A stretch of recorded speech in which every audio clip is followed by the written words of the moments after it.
How about adding fractions? Well, when we want to add fractions, there's a few steps and it can be a little bit tricky. I've seen a few different methods for adding fractions, and they're all fairly similar. I'm going to show you a method which will always get a result and relies on making a common denominator, which is pretty much the only way to add fractions. What I want you to remember when we do this is to remember the pattern involved. And remembering the pattern is going to be bottom times bottom, bottom to top, bottom to top. So bottom times top, bottom times top. And I want you to remember this pattern.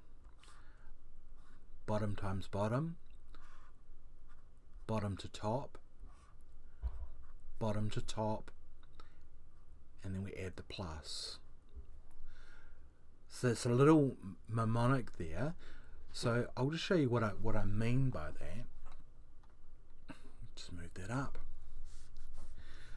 Let's say we have our fractions that we had before, a over b, where a and b are any number, and we want to add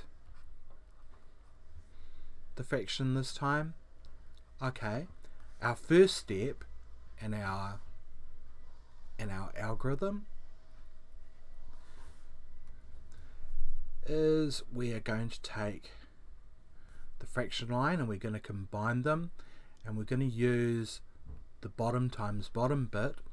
So in the denominator it's now going to be b times d. Okay, bottom times bottom, that bit. Now we get to the bottom times bottom times top, bottom times top, and what I mean by that is this bottom times this top. So it's going to be b times c, it's times, and then bottom to top for the other ones, this bottom times this top. So a times d, just keeping them in alphabetical order, put a little bracket around it, and now the plus sign comes over, and we're left with this b times d,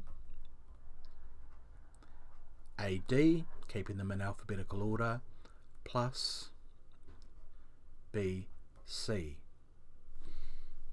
Okay, so as long as we remembered this pattern, we're fine. So let's do an example.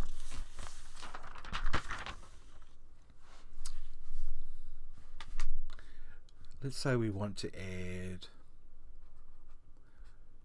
3/4 plus 1/8. Okay, first thing we want to do, we want to put in the fraction line, and we want bottom times bottom, 4 times 8. Okay, now we want bottom to top that way, so 3 times 8 is 24, if you remember your times tables. Bottom to top that way, 4 times 1 is 4. The plus comes along for the ride, and we're left with 28 over 32. We could leave it like that. If you want to simplify it a bit more, it's going to simplify to 7 over 8. Okay, so far so good. Let's look at a slightly harder example. 2 over 3 plus 6 over 7. Okay, exactly the same thing. We're going to get the fraction line, put it there, bottom times bottom, 21, 3 times 7, bottom to top. 2 times 7 is 14. Bottom to top. That one. 3 times 6 is 18.